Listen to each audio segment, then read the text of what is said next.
Brought to you by V-Guard, co-powered by Sensodyne and Vimal. બોલો ઝુબા કેસરી.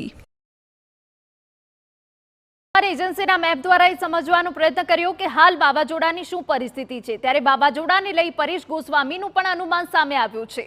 પશ્ચિમ બંગાળ અથવા બાંગ્લાદેશમાં વાવાઝોડું ત્રાટકી શકે. હાલ બંગાળની ખાડીમાં ડિપ્રેશનમાં ફેરવાયું છે લો પ્રેશર. વાવાઝોડાની અસર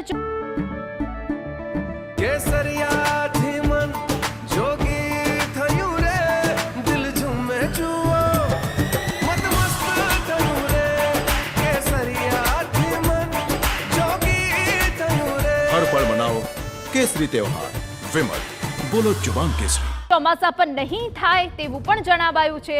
સામાન્ય સમય કરતા 3 થી 4 દિવસ વહેલું ચોમાસું આવી શકે. 27 થી 28 મે સુધીમાં ચોમાસું કેરળ પહોંચી શકે.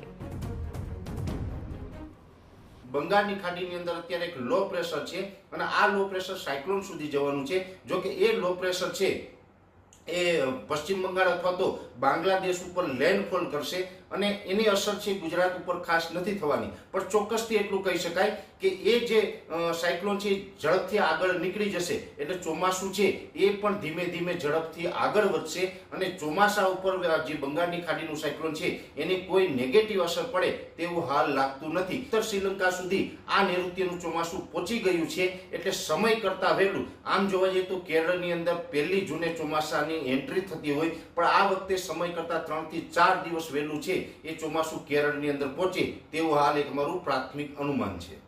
Brought to you by V-Guard, co-powered by Sensodyne and Vimal. બોલો ઝુબા કેસરી.